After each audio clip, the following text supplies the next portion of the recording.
Guys பார்த்தீங்கன்னா இப்போ Erode bus ஏறியாச்சு. ஏறிட்டு போகிற வழியில் சரியான மழை தூரல் தூரிட்டே இருந்துச்சு. அப்போ நாங்கள் ஜங்ஷனுக்குள்ளே போயிட்டு சரி நீங்காவது கூப்பிட்டுருக்காங்க மட்டும் நீங்கள் சரியான கூட்டமாக இருந்துச்சு. அப்புறம் மணி ஒரு 3 மணிக்கு திருநெல்வேலி ரீச் ஆகியாச்சு.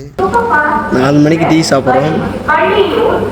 டீலின்ட்டாங்க காஃபி பால் மட்டும்தான். அது 20 ரூபா. அப்புறம் ஆச்சு சரி புது பஸ் ஸ்டாண்டு போனால் என் ஃப்ரெண்டு வெயிட் பண்ணால் அப்புறம் அவனும் வந்துட்டான். அப்புறம் நானும் அவனும் கிளம்பியாச்சு. Good morning. இப்போ பார்த்தீங்கன்னா நாங்கள் காலேஜுக்கு வந்தாச்சு.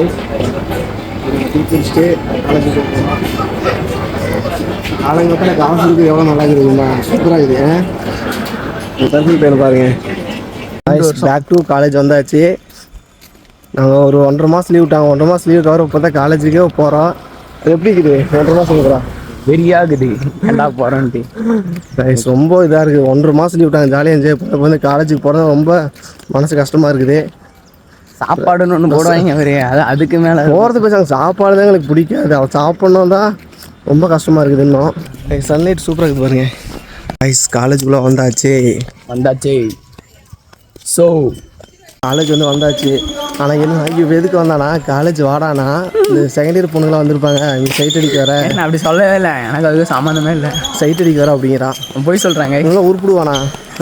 இவன் தான் சைட் அடிச்சுட்டு இருக்கான். நம்மளும் அந்த பழக்கமே கிடையாது. செகண்ட் இயர் பொண்ணு வருவாங்க, ஜாலியாக சைட் அடிக்கலாம் அப்படின்ட்டு காலேஜ் வரான். படிக்கவில்லை.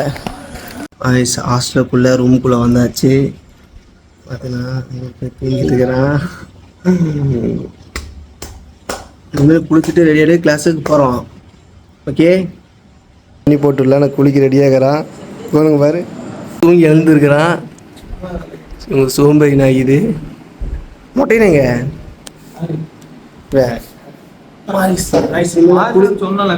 குளிச்சுட்டு நாங்கள் கிளாஸுக்கு போகிறோம்.